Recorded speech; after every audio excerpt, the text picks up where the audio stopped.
Hi hello welcome to competitive cracker. Competitive ക്രാക്കറിന്റെ പുതിയൊരു വീഡിയോയിലേക്ക് സ്വാഗതം. ഞാൻ പ്രശാന്ത്. CC ഓണം നല്ലോണം പഠിച്ചോണം. അപ്പോ നമ്മളൊക്കെ ഇപ്പോ ഒരു ആഘോഷ തിമർപ്പിലാണ് അല്ലെ. എന്തിന്റെ ആഘോഷമാണെന്ന് പ്രത്യേകം പറയേണ്ട ആവശ്യമില്ല. ഓണം അല്ലെ. നമ്മളെ ലോകത്തില് എമ്പാടുമുള്ള മലയാളികൾ ആഘോഷിക്കുന്ന ഉത്സവം തന്നെയാണ് ഓണം.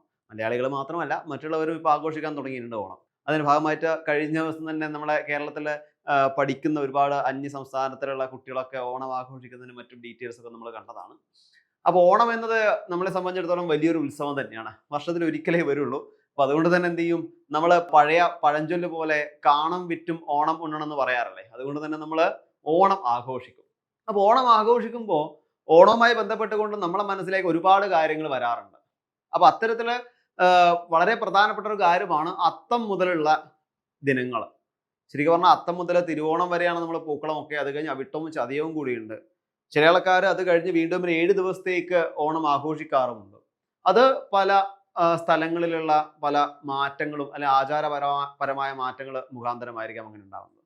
അപ്പൊ ഇവിടെ അത്തം മുതൽ തിരുവോണം വരെയുള്ള ദിനങ്ങൾ ഇങ്ങനെയൊക്കെ ആയിരിക്കും നമ്മളെ മലയാളികളെ സംബന്ധിച്ചിടത്തോളം പഴമയിലേക്ക് ഊന്നിക്കൊണ്ട് ആഘോഷിക്കൽ എങ്ങനെയായിരിക്കുമെന്ന് നമുക്ക് നോക്കാം. അപ്പോൾ ഓരോ ദിവസം നമുക്ക് എന്ത് ചെയ്യാം, ഒന്ന് ചർച്ച ചെയ്യാം അല്ലെ. ശരി, ഓണം അത്തം മുതൽ ചതയം വരെയാണ് നമ്മൾ ഇന്ന് എന്ത് ചെയ്യാൻ വേണ്ടി പോകുന്നത്, ചർച്ച ചെയ്യാൻ വേണ്ടി പോകുന്നത്. നോക്കിയേ, 10 നാളുകൾ ദിവസവും വിശേഷങ്ങളുമാണ് നമ്മൾ ഇന്ന് ഡിസ്കസ് ചെയ്യാൻ പോകുന്നത്. അപ്പോൾ ഓരോരുത്തർക്കും എന്ത് ചെയ്യാം, വളരെ ഇൻട്രസ്റ്റിങ്ങോടെ നമുക്ക് കണ്ടിരിക്കാം. ഓരോരോ ദിവസവും എങ്ങനെയൊക്കെയാണ് നമ്മൾ ആഘോഷിക്കുന്നത്. പക്ഷെ ചില സമയത്ത് ഇത്തരത്തിലുള്ള ആഘോഷങ്ങളൊക്കെ നമ്മളെ നാട്ടിൽ നിന്നും ഇപ്പം മൺമറഞ്ഞു പോയിക്കൊണ്ടിരിക്കുകയാണ് അല്ലെ. കാരണം നമ്മൾ ഓണം എന്ന് പറയുമ്പോൾ നമുക്ക് ശരിക്കും പറഞ്ഞാൽ പണ്ടത്തെ കാലഘട്ടത്തിലൊക്കെ 10 ദിവസം നീണ്ടു നിന്നതാണെങ്കിലും ഇപ്പത്തെ 2 ദിവസങ്ങളിലേക്കും 1 ദിവസത്തേക്കും മാത്രമായി ചുരുങ്ങുകയാണ്. ഇപ്പൊ പലരും നമ്മൾ വീട്ടിൽ തന്നെ എന്ത് ചെയ്യുന്നില്ല, ഓണം ആഘോഷിക്കാതെ അല്ലെ ഓണസദ്യ വെക്കാതെ പാർസലുകൾ വാങ്ങിയിട്ട് ഓണം ആഘോഷിക്കുന്ന സമയങ്ങളുണ്ട്.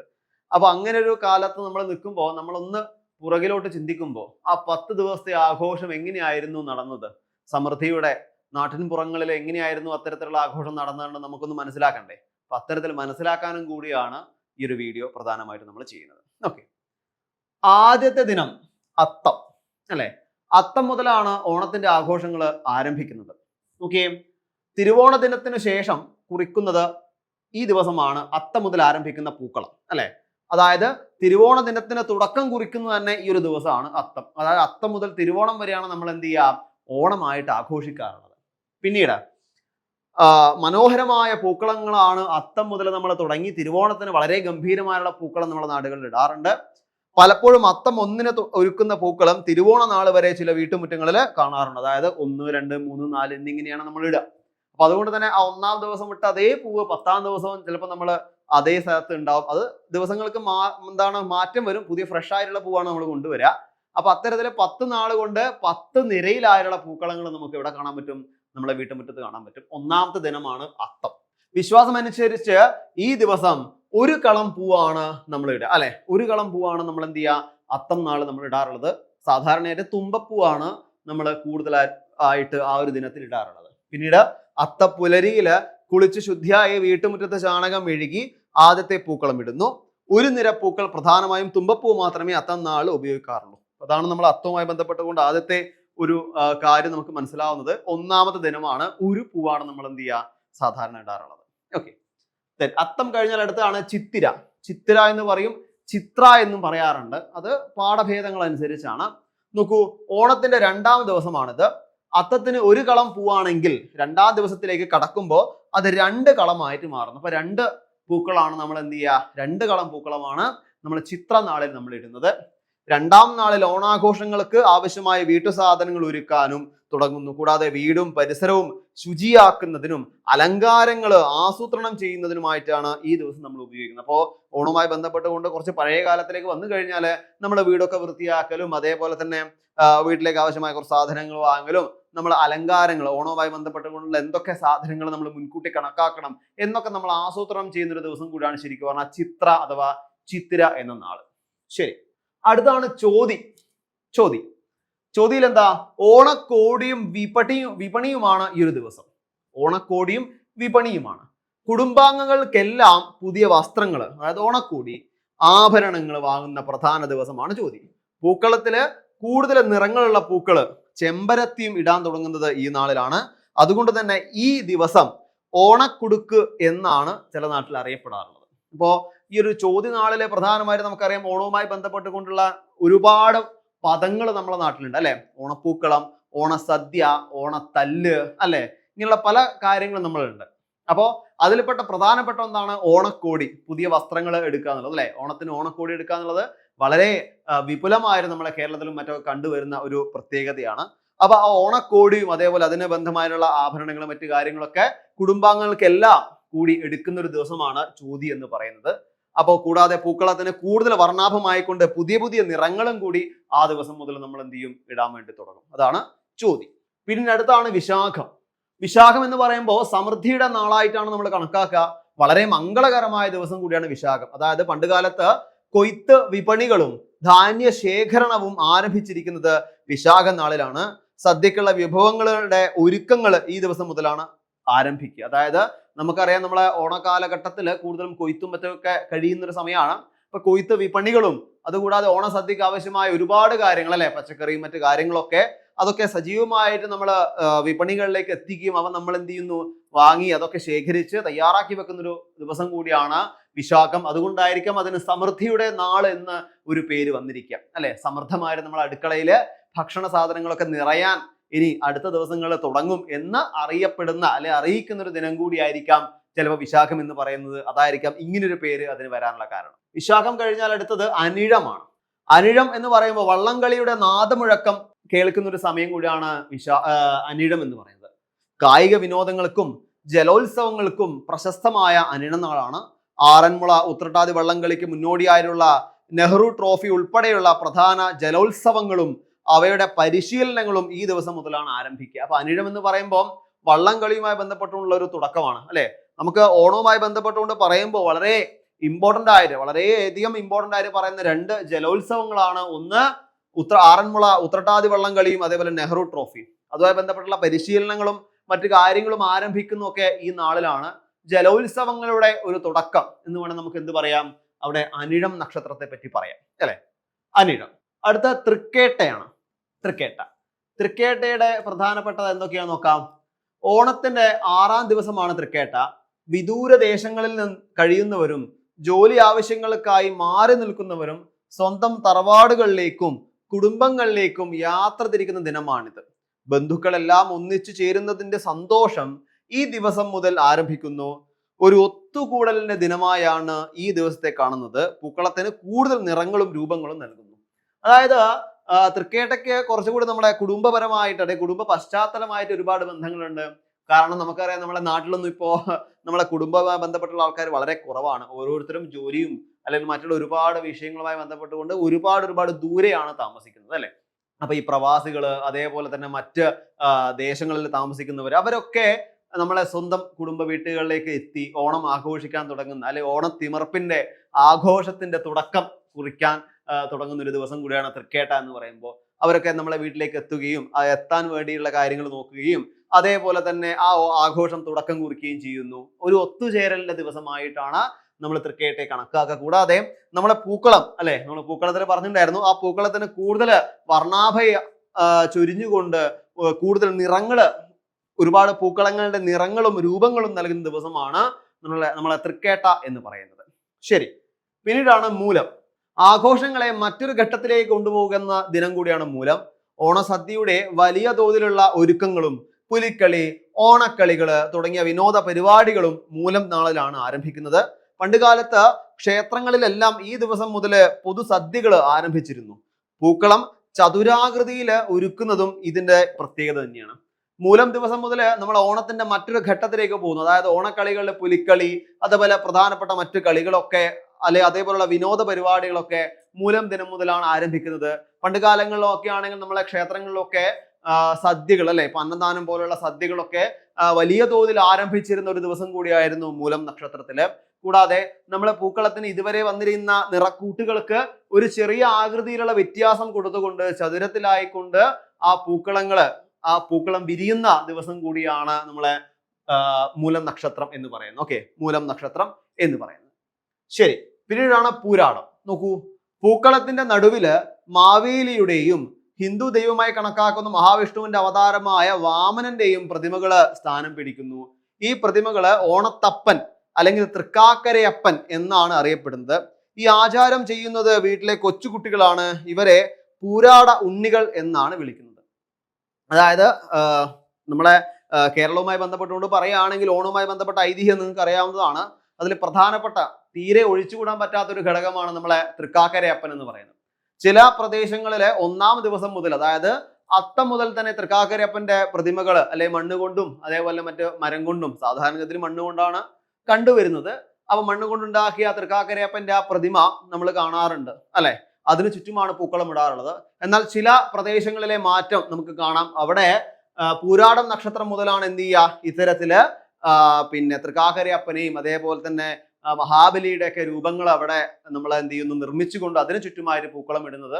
അത് സാധാരണഗതിയിൽ നമ്മളെ വീട്ടിലെ ഉള്ള കൊച്ചു കുട്ടികളാണ് അതിന് കൂടുതൽ ചുക്കാൻ പിടിക്കുക. അപ്പൊ അവർക്ക് അല്ലെ അവരെ അറിയപ്പെടുന്നത് എന്താണ്, പൂരാട ഉണ്ണികൾ എന്ന് കൂടിയാണ് അറിയപ്പെടുന്നത്. അപ്പോ ഈ ദിവസങ്ങളിൽ വരുമ്പോ നമ്മളെ ഓണപ്പൂക്കളത്തിന്റെ ഒരു പൂവും കൂടി അവിടെ എന്ത് ചെയ്യും, വർദ്ധിക്കുന്നുണ്ട് അല്ലെ. ഒരു പൂവും കൂടി അവിടെ വർദ്ധിച്ചു വരുന്നുണ്ട് പൂക്കളത്തിന്റെ. ശരി, പിന്നീടാണ് ഉത്രാടം. ഉത്രാടം എന്ന വാക്കിന് എപ്പോഴും നമ്മൾ പറയുന്ന ഒരു പ്രധാനപ്പെട്ട ഒരു ശൈലിയാണ് ഉത്രാട പാച്ചിൽ അല്ലെ. എന്തുകൊണ്ടായിരിക്കാം ഉത്രാട പാച്ചിൽ എന്ന ആ ഒരു ശൈലി വന്നതെന്ന് അറിയാമോ? അതായത് നമുക്കറിയാം, ആ ദിവസം ഉത്രാടം കഴിഞ്ഞാൽ പിറ്റേന്ന് എന്താണ്, തിരുവോണമാണ്. അപ്പൊ തിരുവോണത്തിന്റെ സാധനങ്ങൾ മൊത്തം നമ്മൾ എപ്പോഴാണ് വാങ്ങുക, ഉത്രാടത്തിന് അന്നായിരിക്കും വാങ്ങുക അല്ലെ. അതായത് ചിലപ്പം കുറച്ചധികം ദിവസം നമ്മൾ വെച്ച് പഴകുന്ന പല സാധനങ്ങളും ഉണ്ടാവും അല്ലെ. അപ്പൊ അതുകൊണ്ട് തന്നെ അവയൊക്കെ എന്താവും, നമ്മൾ ഒന്നുകിൽ തലേ ദിവസമായിരിക്കും വാങ്ങി സൂക്ഷിച്ചു വെക്കുക. അപ്പൊ ആ തലേ ദിവസം നമ്മൾ എന്താ ചെയ്യുക, ഓണത്തിന് വേണ്ടിയുള്ള പാച്ചിലാണ്. അപ്പൊ അതുകൊണ്ട് തന്നെ ആയിരിക്കും ചിലപ്പം ഉത്രാട പാച്ചിൽ എന്നൊരു ശൈലി വന്നിട്ടുണ്ടാവുക. നോക്കുക, ഓണത്തിന് തൊട്ടു മുമ്പുള്ള ദിവസമാണ്. തിരുവോണത്തിന് ആവശ്യമായിട്ടുള്ള അവസാനവട്ട സാധനങ്ങളും പച്ചക്കറികള് ഒക്കെ നമ്മൾ വാങ്ങാൻ പോകുന്ന ദിവസമാണ്. അപ്പൊ അതുകൊണ്ട് തന്നെയാണ് ചിലപ്പം ഉത്രാട പാച്ചിൽ എന്ന് പറയപ്പെടുന്നത്. ഉത്രാട ദിനം 1-ാം ഓണം എന്നറിയപ്പെടുന്നു. അന്ന് വൈകുന്നേരം മിക്ക ഭവനങ്ങളിലും ചെറിയ രീതിയിലുള്ള സദ്യകൾ ഒരുക്കാറുണ്ട് അല്ലെ. അതായത് ചെറിയ രീതിയിലുള്ള സദ്യകൾ ഒരുക്കുന്ന ദിവസവും 1-ാം ഓണമായിട്ട് നമ്മൾ കരുതുന്ന ദിവസവും കൂടിയാണ് നമ്മളെ ഉത്രാടം എന്ന് പറയുന്നത്. അപ്പൊ ഇതുവരെ ഉണ്ടായിരുന്ന പൂക്കളത്തിന് ഒരു പൂവ് കൂടി അവിടെ എന്ത് ചെയ്യും, കൂടുതലായിട്ട് വരും അല്ലെ. അപ്പൊ ആ പൂക്കളം എന്താ ഇങ്ങനെ വലുതായി വന്നുകൊണ്ടിരിക്കുകയാണ്. തിരുവോണ ദിനത്തിലേക്ക് എത്തുമ്പോൾ വലിയ രീതിയിലുള്ള ഒരു പൂക്കളം നമ്മളെ വീടിന് മുന്നിൽ നമുക്ക് കാണാൻ സാധിക്കും. അപ്പൊ അതിന്റെ ഭാഗമായി ഉത്രാടം എന്ന് പറയുമ്പോൾ 1-ാം ഓണമായിട്ടാണ് നമ്മൾ ആഘോഷിക്കുന്നത്. പിന്നീട് അടുത്തത് നമുക്കറിയാം തിരുവോണം. പ്രധാന ഓണാഘോഷം നടക്കുന്നതാണ് തിരുവോണം. അത്തം മുതൽ 10-ാം നാളിലെത്തുന്ന തിരുവോണം മലയാളികളുടെ ഏറ്റവും വലിയ ആഘോഷം തന്നെയാണ്. നമ്മൾ രാവിലെ കുളിച്ച് പുതിയ കോടി വസ്ത്രമൊക്കെ ഇട്ടിട്ടാണ് നമ്മൾ പൂക്കളം ഒരുക്കുന്നത് അല്ലെ.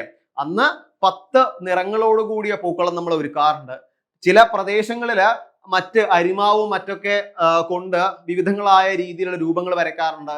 സർപ്പ കളങ്ങളൊക്കെ വരയ്ക്കാറുണ്ട് അല്ലെ. സർപ്പ കെട്ടുപോലുള്ള കാര്യങ്ങളൊക്കെ പല പ്രദേശങ്ങളും വരച്ച് അന്ന് പല രീതിയിലുള്ള ആഘോഷങ്ങളും മറ്റ് പൂജകളൊക്കെ അവിടെ തൃക്കാക്കരയപ്പനായിട്ടുള്ള വാമനമൂർത്തിക്ക് നമ്മളെ വീടുകളിലൊക്കെ ചെയ്യാറുണ്ട്. അതിന്റെ ഭാഗമായിട്ട് അവിടെ രാവിലെ തന്നെ കുളിച്ച് പുതിയ ഓടി വസ്ത്രമൊക്കെ അണിഞ്ഞുകൊണ്ട് പൂക്കളം നമ്മൾ എന്ത് ചെയ്യും, നമ്മളെ മുന്നിലൊരുക്കും. കൂടാതെ തൂശന് ഇലയിൽ ദർഭപ്പുല് വിരിച്ചുകൊണ്ട് തൃക്കാക്കരയപ്പന് സങ്കല്പിച്ചുകൊണ്ട് പൂവട നിവേദ്യങ്ങൾ ഒക്കെ സമർപ്പിക്കുന്ന ദിവസം കൂടിയാണ് അന്ന്. അതുകൂടാതെ മലബാറുകാർക്ക് നമ്മളെ സംബന്ധിച്ചിടത്തോളം പറയുകയാണെങ്കിൽ അവിടെ ഓണപ്പൊട്ടൻ അല്ലെ, ഓണവുമായി ബന്ധപ്പെട്ടുള്ള ഓണേശ്വരൻ എന്നറിയപ്പെടുന്ന ഒരു ദൈവത്തിന്റെ എന്താണ് വരവ് നമ്മൾ ഓരോരോ വീട്ടിലേക്കും ഉണ്ടാവും. ഓണം അറിയിച്ചുകൊണ്ട് നമ്മളെ ഓണത്തിലെ ജനങ്ങളെ അനുഗ്രഹിക്കാൻ വേണ്ടിയിട്ടുള്ള ഓണേശ്വരന്റെ യാത്ര കൂടി നമുക്ക് അന്ന് എന്ത് ചെയ്യാൻ വേണ്ടി പറ്റും, നമ്മളെ മലബാറുകാർക്ക് കൂടുതൽ സുപരിചിതമായിട്ട് കാണാൻ വേണ്ടി സാധിക്കും. പിന്നീട് ഓണസദ്യയാണ്. കാളൻ, ഓലൻ, തോരൻ, അവിയല്, പായസം തുടങ്ങിയ വിഭവ സമൃദ്ധമായ വിഭവങ്ങളോട് കൂടിയുള്ള കുടുംബാംഗങ്ങളൊക്കെ ഒന്നിച്ചിരുന്ന് തിരുവോണ സദ്യ ഉണ്ണുന്ന ദിവസമാണ് അല്ലെ. അത് നമുക്കറിയാം, അന്ന് ആ ഒരു തൂശനില മൊത്തമായിട്ട് നിറഞ്ഞുകൊണ്ടുള്ള വലിയൊരു ഓണസദ്യ നമ്മളെ മിക്ക വീടുകളിൽ ഒന്ന് കാണാൻ വേണ്ടി സാധിക്കും. തിരുവോണ സദ്യ തന്നെയാണ് അല്ലെ. മലയാളികൾ എന്തൊക്കെ മറന്നാലും ഈ തിരുവോണ സദ്യ ഒരിക്കലും മറക്കില്ല. കാരണം എന്താ, കുടുംബാംഗങ്ങളൊക്കെ ഒരുമിച്ചിരുന്നു കൊണ്ടുള്ള ഒരു തിരുവോണ സദ്യയാണ് ഈ ദിനത്തിൽ നമ്മളെ അറിയപ്പെടുന്നത്. അതിനുശേഷം ഓണസദ്യ കഴിഞ്ഞാൽ എന്താ ഉണ്ടാവുന്നത്, വിനോദങ്ങളാണ്. ഉച്ചയ്ക്ക് ശേഷം നമ്മുടെ നാട്ടിലെ തുമ്പിതുള്ളല്, കൈകൊട്ടിക്കളി, ഓണത്തല്ല്, ഊഞ്ഞാലാട്ടം തുടങ്ങിയ പരമ്പരാഗതമായ വിനോദങ്ങളിൽ ഏർപ്പെടുന്നുണ്ട്. ഇപ്പൊ നമ്മുടെ നാട്ടിലൊക്കെ പോയാൽ ഓണത്തിന്റെ അന്നേ ദിവസം ശേഷം, അതായത് ഓണസദ്യക്ക് ശേഷം നമ്മൾ എന്ത് ചെയ്യും, ഒന്ന് പുറത്തേക്ക് ഇറങ്ങാം, എല്ലാവരുമായിട്ട് കണ്ടുമുട്ടുക, അവരുടെയായിട്ട് കുശലങ്ങൾ പറയുക, സംസാരിക്കുക. നമ്മുടെ നാട്ടിലൊക്കെ ആണെങ്കിൽ പ്രാദേശികമായിട്ടുള്ള പല ക്ലബ്ബുകളൊക്കെ ഉണ്ടാവും നമ്മുടെ നാട്ടിൽ അല്ലെ. അവരുമായി ബന്ധപ്പെട്ടുള്ള ഓണ കളികൾ, അതേപോലെ ഓണവുമായി ബന്ധപ്പെട്ടുള്ള ഒരുപാട് ആഘോഷങ്ങളൊക്കെ അന്ന് ചിലപ്പം അന്ന് രാത്രിയോടുകൂടി അല്ലെ ഉച്ചയ്ക്ക് ശേഷമായിട്ട് ആരംഭിക്കുന്നൊക്കെ ഉണ്ടാവും. ഇത്തരത്തിൽ വിനോദപരമായിട്ട് നമ്മളെ ആ ഒരു സമൂഹത്തെ ഒന്നാകെ ഉണർത്തുന്ന ഒരു ദിവസം കൂടിയാണ്. അതായത് സമൂഹത്തെ ഒന്നാകെ ആഘോഷ തിമിർപ്പിലേക്ക് നയിക്കുകയും അതേപോലെ തന്നെ ഒരു ഒത്തൊരുമ കൂടി ഉണ്ടാക്കുന്ന ഒരു ദിവസം കൂടിയാണ് നമ്മൾ തിരുവോണം എന്ന് പറയുന്നത്. പക്ഷേ ചില പ്രദേശങ്ങളിൽ തിരുവോണത്തോടുകൂടി ഓണത്തിന്റെ ആഘോഷം നിൽക്കാറുണ്ട്. എന്നാൽ മറ്റ് പ്രദേശങ്ങളിൽ തിരുവോണം കഴിഞ്ഞ് വീണ്ടും ഒരു 7 ദിവസം കൂടി ആ തിരുവോണത്തിന്റെ മറ്റ് ചടങ്ങുകൾ നടക്കാറുണ്ട്. അങ്ങനെ ആകുമ്പോൾ സാധാരണഗതിയിൽ അവിട്ടവും ചതയവും കൂടി നമ്മളെ മുന്നിലേക്ക് വരണം. അപ്പൊ എന്തായിരിക്കാം അവിട്ടത്തിനും ചതയത്തിനും നമ്മൾ ചെയ്യുന്ന കാര്യം കൂടി നമുക്ക് നോക്കാം അല്ലെ. അവിട്ട ദിനമാണ് 2ാം ഓണം എന്നറിയപ്പെടും. ചില സ്ഥലത്ത് 3ാം ഓണം എന്നും അറിയപ്പെടാറുണ്ട്. തൃക്കാക്കരയപ്പന്റെ ആർപ്പ് വിളികളോടി കുരവയെട്ടും സ്വീകരിച്ച ശേഷം 3 നേരത്തെ പൂജകൾക്ക് ശേഷം ഉചിതമായ ശുഭദിനത്തില് മിക്കവാറും ഉത്രട്ടാതി നാളില് പ്രതിഷ്ഠ എന്ത് ചെയ്യുന്നു, ഇളക്കുന്നു. അപ്പോ അവിട്ടം നാളില് എന്ത് ചെയ്യുന്നു, അവർക്ക് വേണ്ട വിധത്തിലുള്ള, അതായത് തൃക്കാക്കരപ്പന് വേണ്ട വിധത്തിലുള്ള പൂജകളും മറ്റു കാര്യങ്ങളൊക്കെ ഇവിടെ തുടർന്ന് പോകുന്നുണ്ട്. പിന്നീട് ചതയം ദിനം ചിലടത്ത് 3ാം ഓണമായിട്ടും 4ാം ഓണമായിട്ടും അറിയപ്പെടാറുണ്ട്. പ്രശസ്തമായ ആറന്മുള ഉത്രട്ടാതി വള്ളംകളിയും ശ്രീനാരായണ ഗുരു ജയന്തിയും ആഘോഷിക്കുന്നത് ചതയം നാളിലാണ്. ഇതോടെ ഓണാഘോഷങ്ങൾക്ക് ഔദ്യോഗികപരമായ സമാപനമാകുന്നു. ചില പ്രദേശങ്ങളിൽ എന്റെയൊക്കെ നാട്ടില് വീണ്ടും ഒരു 7 ദിവസം കൂടി ഓണാഘോഷമുണ്ട്. വീണ്ടും ഒരു 7 ദിവസം കൂടി ഓണാഘോഷം ആയിട്ടാണ് പോവുക. തൃക്കാക്കരയപ്പന് വീണ്ടും ഒരുപാട് പൂജകളും മറ്റു കാര്യങ്ങളൊക്കെ നടക്കാറുണ്ട്. ചില പ്രദേശങ്ങളിൽ നമ്മളെ ചതയത്തോടു കൂടി എന്ത് ചെയ്യും, അവിടെ ഔദ്യോഗികമായ സമാപനം കുറിക്കുന്നുണ്ട്. ഇങ്ങനെ മലയാളികൾക്ക് ഏറ്റവും ഇഷ്ടപ്പെട്ട അല്ലെങ്കിൽ മലയാളികൾ ഏറ്റവും കൂടുതൽ ആഘോഷിക്കുന്ന ഒരു ആഘോഷം കൂടിയാണ് ഓണം എന്ന് പറയുന്നത്. ഒരിക്കലും മലയാളികൾ നഷ്ടപ്പെടുത്താത്ത ഒരു ആഘോഷമാണ് അല്ലെ. എവിടെ നിന്നായാലും ഏതൊക്കെ പ്രദേശങ്ങളിലായാലും അവരൊക്കെ എത്തിച്ചേർന്ന് അവരവരുടെ നാട്ടില് അവരവരുടെ വീട്ടിൽ എത്തിച്ചേർന്നുകൊണ്ട് ഓണം ആഘോഷിക്കുക എന്നത് നമ്മളെ സംബന്ധിച്ചിടത്തോളം ഒരു ഒത്തൊരുമയുടെയും അതേപോലെ ആഘോഷങ്ങൾ അതിന്റെ അത്യുന്നതിയിൽ എത്തിക്കാനും സഹായിക്കുന്നുണ്ട്. അപ്പൊ അതേപോലെ തന്നെ നിങ്ങൾക്ക് എല്ലാവർക്കും ഈ ഒരു ഓണം നല്ല രീതിയിലാവട്ടെ. കാരണം നല്ല രീതിയിൽ എന്ന് പറയുമ്പോൾ നമുക്കറിയാം നമ്മളെ ഈ ഒരു സമയവുമായി ബന്ധപ്പെട്ടുകൊണ്ട് ഒരുപാട് പ്രശ്നങ്ങൾ നിങ്ങൾക്കൊക്കെ ഉണ്ടാവും അല്ലെ. അപ്പൊ അതൊക്കെ നമ്മൾ ഒഴിവാക്കുക. ഓണം എന്നത് വർഷത്തിൽ ഒരിക്കൽ മാത്രം വരുന്നതാണ്. ആ വർഷത്തിൽ ഒരിക്കൽ മാത്രം വരുന്ന ഓണത്തെ നല്ല രീതിയിൽ വരവേൽക്കുക, ഓണത്തിന് ആവശ്യമായ കാര്യങ്ങളൊക്കെ ചെയ്യുക, ആഘോഷിക്കുക, ഇത്തരത്തിലുള്ള ആഘോഷങ്ങളൊക്കെ പങ്കെടുക്കുക.